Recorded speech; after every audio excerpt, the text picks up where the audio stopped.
ఝాన్సీ పరిస్థితి రోజు రోజుకి గందరగోళంగా మారుతుంది.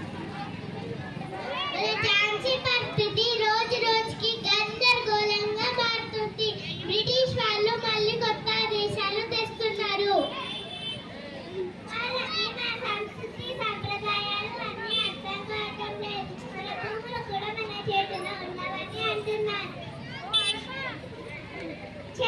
చెల్లి వాళ్ళకి మన సంస్కృతి సంప్రదాయాలు అన్నీ అర్థం కావటం లేదు. మన భూములు కూడా మన చేతిలో ఉన్నవని అంటున్నారు. మనము ఈ పంటలు మన రక్తం చెమటతో పండించాము, కానీ వీళ్ళు మన శ్రమనంతా దోచుకుంటున్నారు. మన నేల మీద మన జీవితాల మీద వాళ్ళకు హక్కు ఎక్కడిది?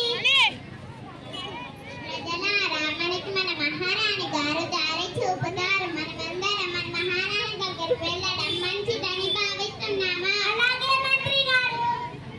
ఝాన్సీ మహారాణి గారికి జై! ఝాన్సీ మహారాణి గారికి జై! ఝాన్సీ మహారాణి గారికి జై! ఝాన్సీ మహారాణి గారికి జై! ఝాన్సీ ప్రజలారా, ఈ రాజ్యం మనదే. మన పుట్టిన నేల మన సొంతం. మన భవిష్యత్తు కోసం మనం నిలబడాలి. ఇది నా పోరాటం మాత్రమే కాదు, ఇది మనందరి పోరాటం. మహారాణి గారు, మన దగ్గర తుపాకులు లేవు కదా, బ్రిటిష్ వారితో పోరాడడం ఎలా? ఝాన్సీ ప్రజలారా, మీరు మిమ్మల్ని సాహసులు అనిపించుకోవడానికి ఇదే సరైన సమయం. మన దేశ రక్షణ కోసం మీరు మీ భయాన్ని వదిలేయాలి. ఇప్పుడు మీ అందరికీ ఝాన్సీ లక్ష్మీబాయి నాయకత్వం వహించడానికి సిద్ధంగా.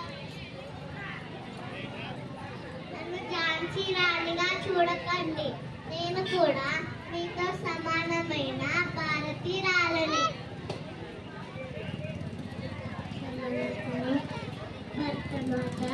నేను కూడా యుద్ధానికి రావాలనుకుంటున్నాను.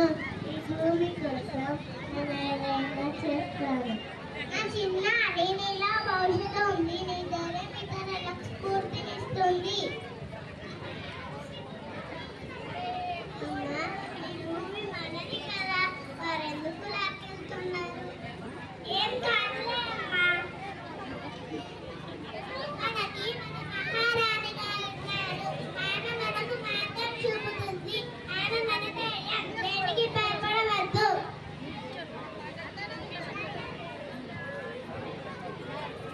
మహారాణి గారు, మన సైన్యం తక్కువగా ఉన్న వ్యూహాత్మకంగా ఆలోచిస్తే విజయం సాధించవచ్చు.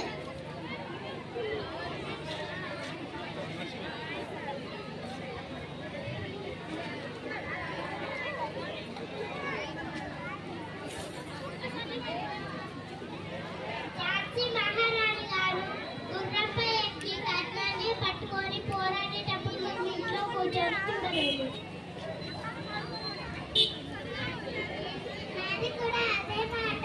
ఆమె కోసం మనం ఏదైనా చేయాలి.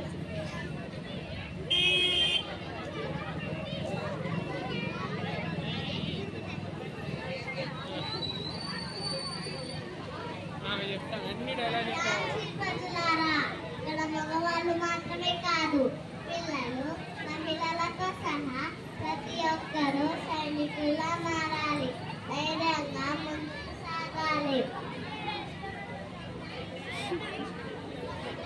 మన దేశం కోసం, మన స్వేచ్ఛ కోసం మనం పోరాడాలి.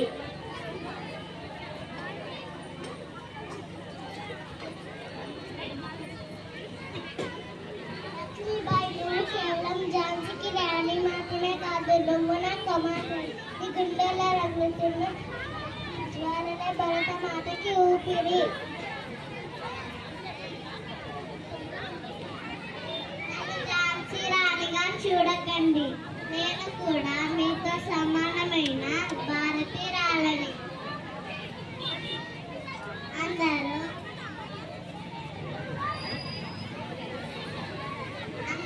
యుద్ధానికి సిద్ధం.